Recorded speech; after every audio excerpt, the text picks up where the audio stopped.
Hey everyone, welcome back. Today we're going to be looking at webcams. Things are getting really interesting in the world of webcams these days. And specifically, we're going to be diving deep into the OBSBOT Tiny 2 Lite. So to do that, we have two sources today. We have kind of a short and sweet review from Wardzio, and then we have like a really in-depth review from Alex Birch. So the question is this tiny camera the upgrade you've been waiting for? That's what we're here to find out. Yeah, I think the cool thing about the OBSBOT Tiny 2 Lite is that it's not just your average webcam. It's actually a 4K PTZ webcam. And you might be thinking, what's PTZ? Well, PTZ stands for pan, tilt, zoom. So it means that this little guy has a lot more movement capabilities than your average webcam. Exactly. That's one of the things that's so cool about this. And this is targeted toward content creators, right? Like, it's not just your average webcam for doing Zoom calls. So in the box, Alex Birch shows us what you get, and it's pretty standard stuff. You get the camera, you get a USB-C cable, you get an adapter for those of us with older computers, and of course the instruction manual. But one thing he points out is that there's an optional remote that you can get for this.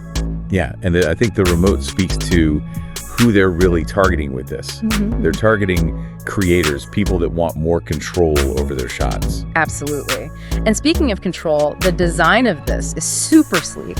One of the things he points out that's different from the Tiny 2 4K model is this actually has a built-in mount. Yeah. So you can very easily just place it on top of your monitor. And it doesn't need its own separate clunky mount. However, if you do want to mount it to like a tripod or something, there is a 1420 thread. So it gives you the flexibility. Yeah, they really thought about making this like easy to use, easy to set up. Right, exactly. Okay, so let's get into some of the specs. Birch gives a pretty detailed rundown, but I'm just going to hit the highlights for you. We're talking 4K resolution, which means you're getting incredibly sharp, detailed video. It's got a wide field of view, 4x digital zoom, and get this, built-in microphones with noise reduction. Ooh, that's important. Pretty good for such a compact little device. Wow. Yeah, it's amazing how much they've packed into this little thing. And, setting this up is supposed to be super easy. He says it's basically plug and play. You download the OBSBOT Center app and you're ready to go. That app also allows you to tweak all the settings, so you can really customize this camera to your liking. But that leads to the question, how good is the app? We're going to have to take a closer look at that. Yes, exactly. Okay, so now we need to talk about the AI-powered tracking. This is what everyone's so excited about. So you're presenting, you're moving around, maybe showing off a product, and this camera is going to smoothly follow you, keep you perfectly in frame the entire time. It's like having your own personal camera operator, yeah. Exactly. And Birch, who uses this on a daily basis, says it's incredibly reliable. Wow. I mean, think about it. You used to only be able to get that kind of technology with these big, clunky, professional camera setups. And now it's in this tiny little affordable webcam. Yeah, it's really cool to see how this technology is trickling down to consumer products. Absolutely. It's a game changer for content creators, I think. Okay, so we've talked about the design, the specs, the easy setup, and that mind-blowing AI tracking. But now the question is, how does this light version compare to its big brother, the Tiny 2 4K? Well, Birch actually reviewed the 4K model last year, and he says this new light version is $150 cheaper while keeping most of the features that he actually uses on a daily basis. Wow, that's a big difference. Yeah. So it seems like they're really trying to target a wider audience with this one.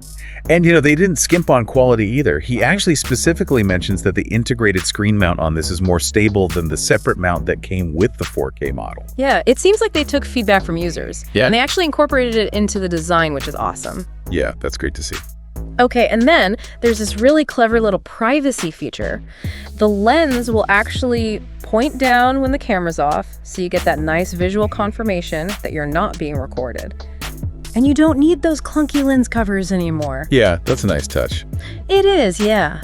So we've covered a lot of ground here, but we need to dig into the OBSBOT Center app a little more and see what it can really do. Yeah, so this OBSBOT Center app, it's really the brain, right? Like, it's where you make all the magic happen. Birch goes into detail about what you can do with it. Yeah. One of the coolest things is this, you can have like preset camera positions.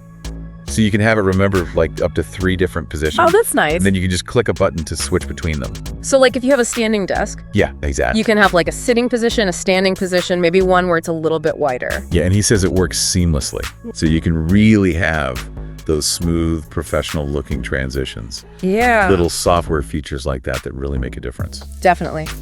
Although one thing he does mention that was kind of a little bit of an annoyance is that the window height is limited. So even if you have a lot of screen real estate, Oh, really? you can't make the window as tall as you want, which is kind of a bummer. Yeah.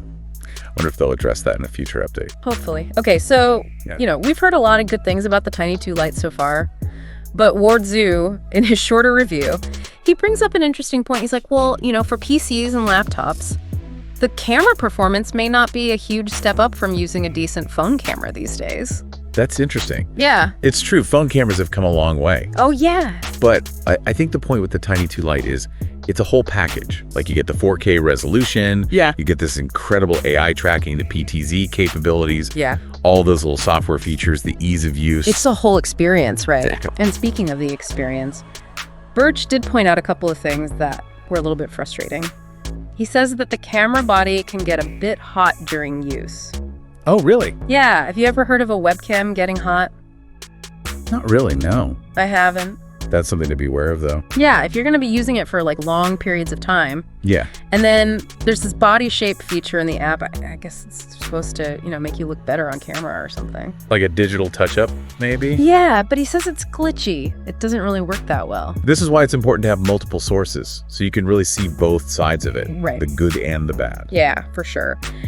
Now, this next one might be a deal breaker for Mac users. He says the firmware update process is extremely finicky, and that he actually has to use a Windows computer to update this camera.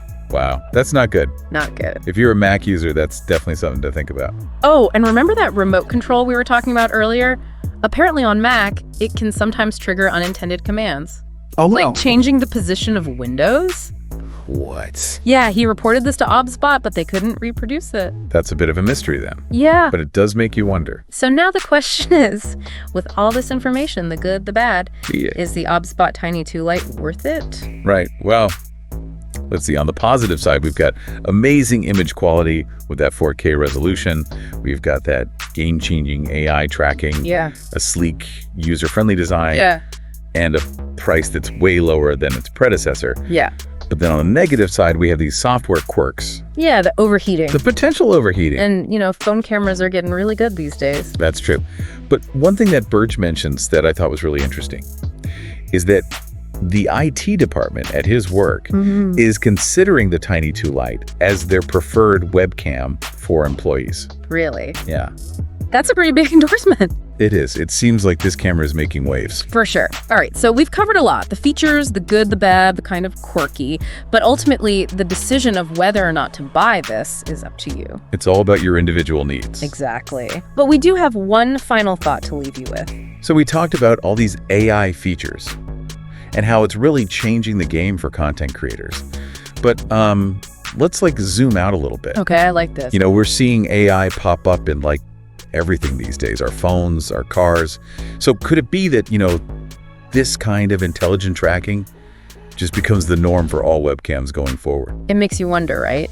It wasn't that long ago that HD was the big thing. And now we're talking 4K resolution AI. What does that mean for how we communicate, how we create content, and, our privacy online even? Exactly, yeah. It's a brave new world, and this Tiny 2 Lite is kind of giving us a glimpse into that future. Yeah, it really is. So if you're just looking for a basic upgrade, for the occasional Zoom call, maybe your phone camera is good enough. But if you're a content creator, you present regularly, or you just want to really step up your game online, this camera is definitely worth a look. Yeah, especially at that price. Yeah. They've managed to really pack in a lot of features. It's impressive. What used to be super high-end professional level technology is now available to the masses. And I think that IT department endorsement from Birch is huge. Yeah. It means that businesses are starting to take notice of this. Absolutely. Well, we've thrown a lot of information at you today, but hopefully this deep dive has given you a better understanding of the OBSBOT Tiny 2 Lite and, whether it's right for you. Yeah, go do your research, see how it might fit into your workflow. Exactly. Huge thank you for joining us on this deep dive. Until next time, keep exploring.